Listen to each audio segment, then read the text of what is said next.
Nitong mga nagdaang buwan, maraming mga nagtag sa akin tungkol sa mga activities ni Francis Leo Marcos at inuudyok ako na magsalita. Pero hindi ko pinakialaman sapagkat ang format ng aking show, Wanted sa Radyo, kinailangan ay merong magreklamo na sila'y naloko o nagrabyado.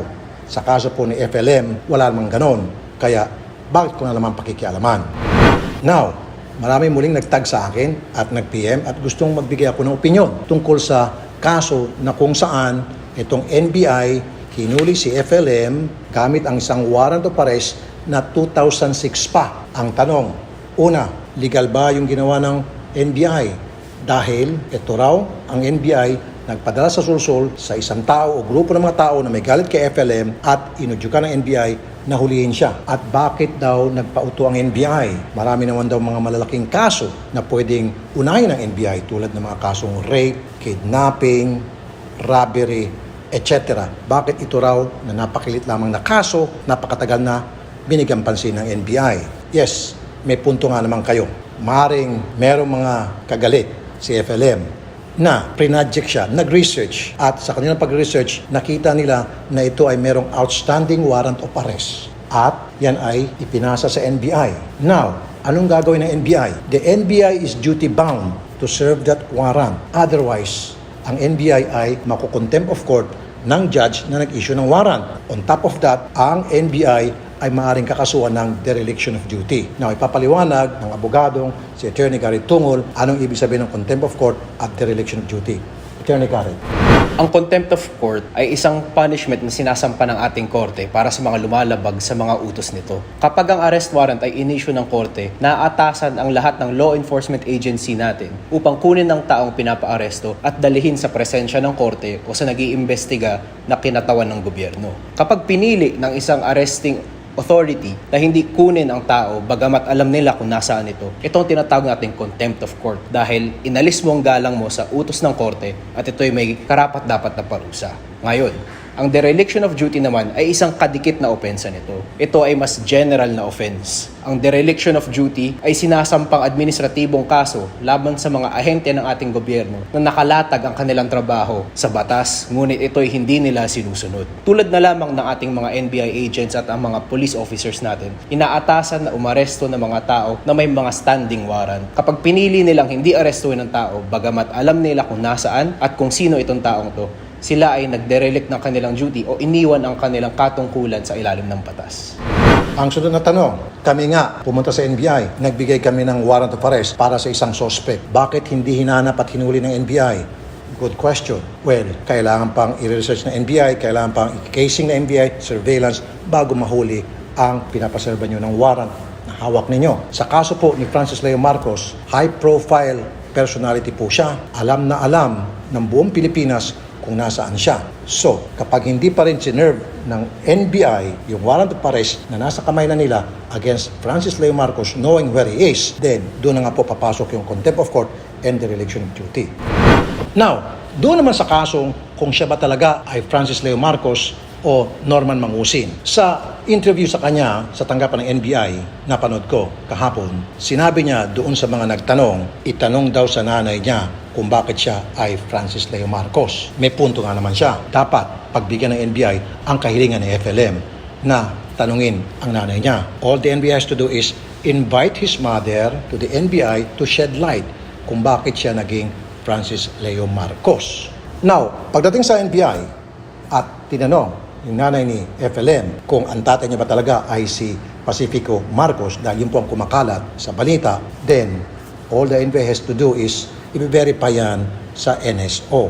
At titingnan ngayon sa birth certificate na ma-obtain nila sa NSO kung talagang nakapirma doon si Pacifico Marcos as the father of Francis Leo during birth. Now, kung nakapirma, i-check yung signature doon sa mga available records sa signature ni Mr. Pacifico Marcos. Now, kung walang signature yan, then invalid po yung paggamit ni Francis Leo ng kanyang pangalan. Now, kung ganon, bakit hindi yan nakita ng Philippine Statistics Authority? Meron pang isang way kung papaano ang isang tao makapalit ng kanyang pangalan ng legal. Yun ay pumunta siya sa korte para i-request sa isang judge na palitan ang kanyang pangalan at yan ay pagbibigyan ng judge kapag meron siyang valid reason. Isa sa mga valid reason dyan ay kung ang kanyang pangalan ay mabaho at naging dahilan na para siya ay palaging tinutukso o binubuli. Example, Peryong Maharot, napakabaho ng pangalan niyan. At gusto niyang maisalin yan sa Perry Inosente, then the judge will grant his request.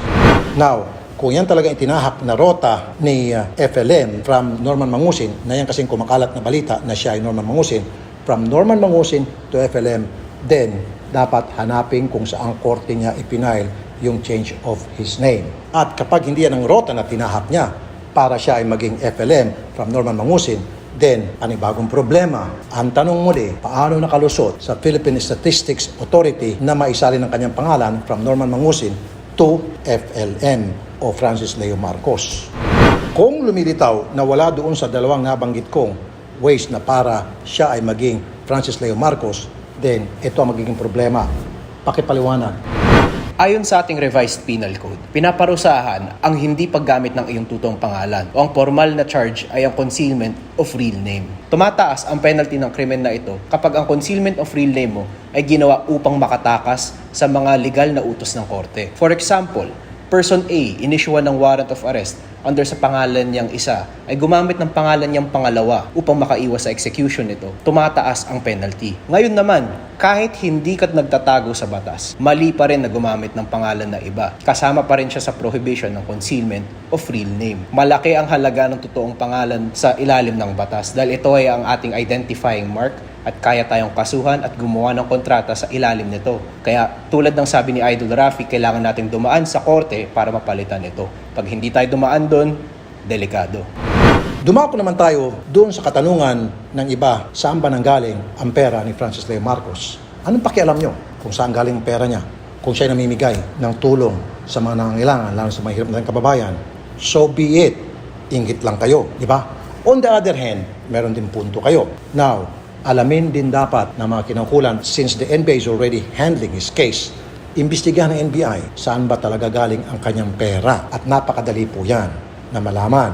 All the NBI has to do is contact the BIR. Siya ba ay nagbabayad ng tax? Tingnan ang kanyang ITR. Yan ba ay tumutugma yung kanyang binabayad na buwis sa mga idineklara niyang asset na available on records, lalo pat yung mga sinasabi niya. Bilyonaryo ka, then dapat malaking tax ang binabayaran mo sa BIR. Now, failure to do so, then meron kang kaso. Pakipaliwanag mo, Attorney Garrett.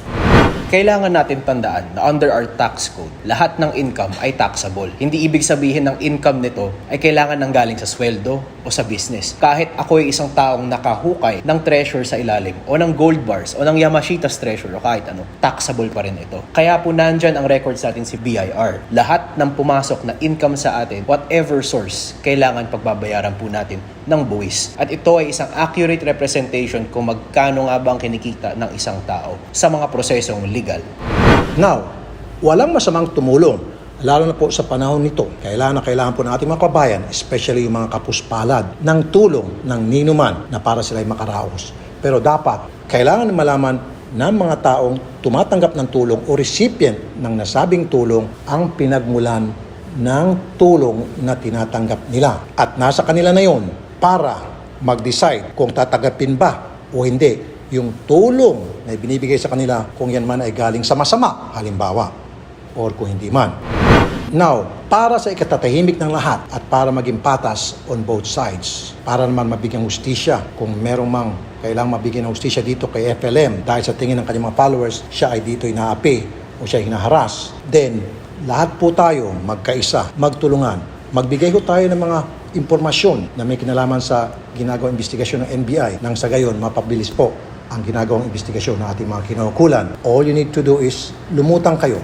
Pwede kayong pumunta sa akin at kung ayaw nyo, pwede kayong dumiretso sa NBI nang sa gayon, once and for all, matuldukan na itong problema ito at magkaalaman na kung sino ang nagsasabing totoo, kung sino hindi, kung talagang karapat-dapat bang nasa kulungan si FLM o dapat siya ay nasa laya. Maraming salamat po.